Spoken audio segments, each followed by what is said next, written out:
Agora a gente vai falar de saúde. Apesar de não ser tão comum, o AVC em crianças é uma realidade. Os pais ou responsáveis podem ficar atentos a alguns sinais. A repórter Tiara Castilho conversou com um neurocirurgião pediátrico que vai explicar tudo sobre a doença para a gente. Preste bem atenção. Você sabia que o AVC, acidente vascular cerebral, popularmente conhecido como derrame, também ocorre em crianças? Infelizmente, alguns pais e responsáveis não sabem desse problema. A boa notícia é que quando ele ocorre nessa fase da infância, as chances de cura são maiores. E para falar sobre o AVC, a gente conversa agora com o médico neurocirurgião pediátrico, Dr. Ricardo Santos Oliveira. Seja muito bem-vindo à TV Pai Eterno, Dr. Ricardo. E eu já preciso que o senhor explique para a gente o que de fato é o AVC infantil.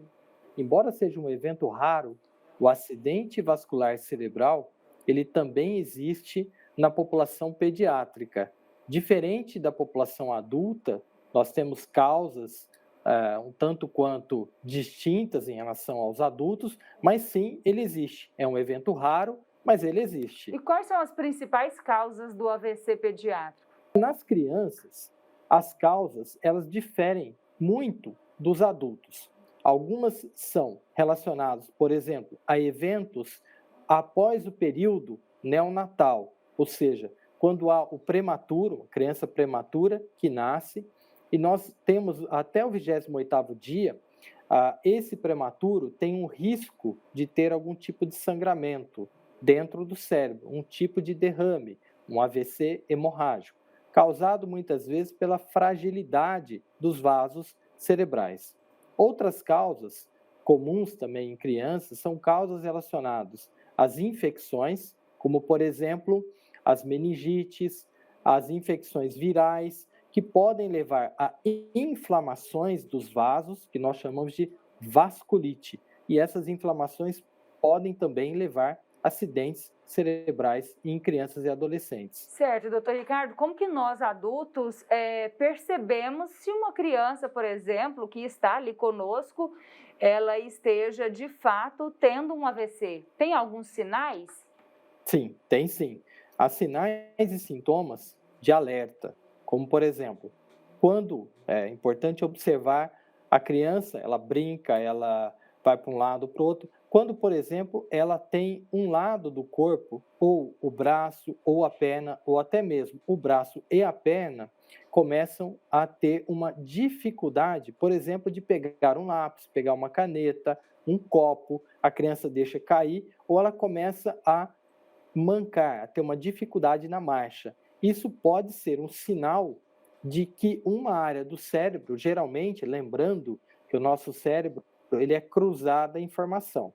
As informações que estão do lado esquerdo, ou seja, problemas que ocorrem do lado esquerdo do nosso cérebro, afetam o lado direito e vice-versa. Então, problemas motores, como esse que eu descrevi.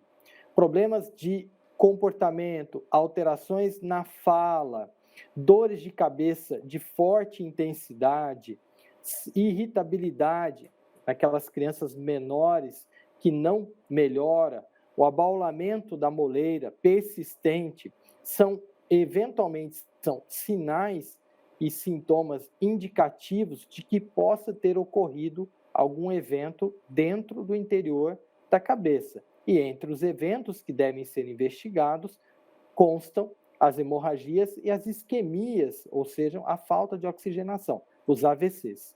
Doutor Ricardo, no caso das crianças, quando elas têm um AVC, por exemplo, quais são as chances de cura, de melhora, de não deixar sequela? São maiores que as nossas adultas? Sim, é uma ótima pergunta. Sim, na população pediátrica, nós temos uma capacidade de plasticidade, ou seja, de regeneração daquela área que sofreu algum tipo de dano maior que na população adulta.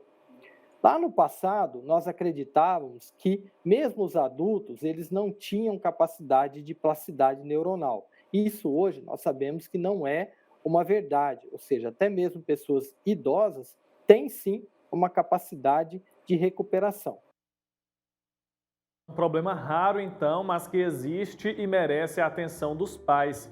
Fique atento aos sinais, viu? Se você tem criança em casa e ele der algum sinal neurológico, é importante buscar um profissional, porque você pode evitar que essa criança fique com sequelas.